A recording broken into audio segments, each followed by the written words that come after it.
ಏಕಾದಶಿ ಅಷ್ಟೇ ಅನ್ನದಾನಕ್ಕೂ ಪ್ರಾಮುಖ್ಯತೆ ಕೊಡುತ್ತೆ ಈ ಷಟ್ಟಿಲ ಏಕಾದಶಿ. ಇದರ ಮಹಾತ್ಮೆಯನ್ನು ತಿಳ್ಕೊಳ್ಳೋಣ ಬನ್ನಿ ಸ್ನೇಹಿತರೆ. ನಮಸ್ಕಾರ, ನಾನು ಅರುಣ್ ಕೃಷ್ಣ. ಕೃಷ್ಣ ಧರ್ಮರಾಜನಿಗೆ ಕಥೆಯನ್ನು ನಿರೂಪಣೆ ಮಾಡ್ಕೊಂಡು ಹೋಗ್ತಾನೆ. ಅದೇನು ಅಂತ ಹೇಳಿದ್ರೆ, ಪುಲಸ್ತ್ಯ ಮುನಿಗಳು ತನ್ನ ಶಿಷ್ಯನಿಗೆ ಈ ಕಥೆಯನ್ನು ತಿಳಿಸ್ಕೊಂಡು ಹೋಗ್ತಾರೆ. ಅದೇನು ಅಂತ ಹೇಳಿದ್ರೆ, ಒಂದು ಊರಲ್ಲೇ ಒಬ್ಬಳು ಬ್ರಾಹ್ಮಣ ಸ್ತ್ರೀ ಇರ್ತಾಳೆ. ಇವಳು ಎಲ್ಲ ವ್ರತಗಳನ್ನು ಕೈಗೊಂಡಿರ್ತಾಳೆ, ಆದರೆ ಎಂದಿಗೂ ಅನ್ನದಾನ ಮಾಡಿರೋದಿಲ್ಲ. ಭಗವಂತ ಇವಳಿಗೆ ಪರೀಕ್ಷಿಸಲು ಬ್ರಾಹ್ಮಣನ ವೇಷದಲ್ಲಿ ಬಂದು ಭಿಕ್ಷೆಯನ್ನು ಬೇಡ್ತಾನೆ. ಅವಳು ಭಿಕ್ಷೆಯನ್ನು ಕೊಡೋದಿಲ್ಲ, ಅದರ ಬದಲಾಗಿ ಮಣ್ಣಿನ ಎಂಟೆ ತೆಗೆದು ಭಿಕ್ಷಾ ಪಾತ್ರೆಗೆ ಹಾಕ್ತಾಳೆ. ಇದರ ಒಂದು ಪುಣ್ಯದ ಫಲವಾಗಿ ಭಗವಂತ ಕಾರುಣ್ಯ ಮೂರ್ತಿ ಅವಳ ಸತ್ತ ನಂತರ ಸ್ವರ್ಗದಲ್ಲಿ ಅರಮನೆ ಪ್ರಾಪ್ತಿಯಾಗತ್ತೆ. ಆದರೆ ಇವಳು ನೋಡಲು ಭಿಕ್ಷುಕಿಯಾಗಿ ಇರ್ತಾಳೆ, ಅರಮನೆ ಪ್ರಾಪ್ತಿಯಾಗಿರುತ್ತೆ. ಅವಳು ತಿನ್ನಲು ಅನ್ನನೇ ಇರೋದಿಲ್ಲ. ಇವಳಿಗೆ ಓಡಾಡ್ತಾಳೆ ಭಗವಂತನ ಕುರಿತು, ನಾನು ಎಲ್ಲ ವ್ರತಗಳನ್ನು ಮಾಡಿದ್ದೀನಿ, ಏನಕ್ಕೆ ಈ ಶಿಕ್ಷೆ ಅಂತ. ಭಗವಂತ ಹೇಳ್ತಾನೆ, ನೀನು ಅನ್ನದಾನ ಮಾಡಿಲ್ಲ, ಅದಕ್ಕಾಗಿ. ಆದರೂ ಪರವಾಗಿಲ್ಲ, ನಿಂಗೊಂದು ಸಲಹೆ ಹೇಳ್ತೀನಿ. ಅದೇನು ಅಂತ ಹೇಳಿದ್ರೆ, ನಿನ್ನನ್ನು ನೋಡಲು ದೇವತಾ ಸ್ತ್ರೀಗಳು ಬರ್ತಾರೆ.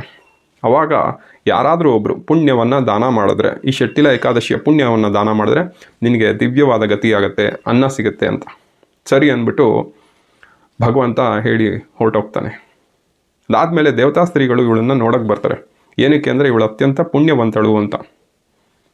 ಎಲ್ಲ ವ್ರತದ ಫಲವಾಗಿ ಸ್ವರ್ಗದಲ್ಲಿ ಅರಮನೆ ಪ್ರಾಪ್ತಿಯಾಗಿದೆ. ನೋಡಲು ಭಿಕ್ಷುಕಿಯಾಗಿದ್ದಾಳೆ.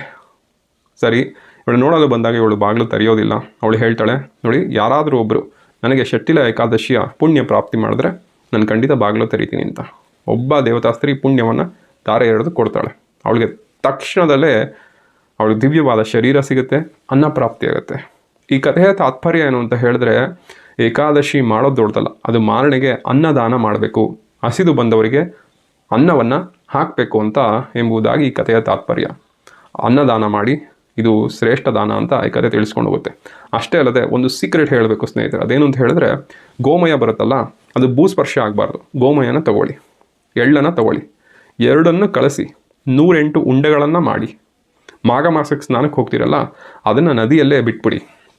ನಿಮಗೆ 108 ವರ್ಷಗಳ ಕಾಲ ಸ್ವರ್ಗವಾಸ ಆಗುತ್ತೆ. ಅಷ್ಟೇ ಅಲ್ಲದೆ ಇಹದಲ್ಲಿ ನಿಮಗೆ ಒಳ್ಳೆ ಸಕ್ಸಸ್ ಕಾಣ್ತೀರಾ. ಇದು ನನ್ನ ಮಾತಲ್ಲ, ಪದ್ಮ ಪುರಾಣದ ಮಾತು.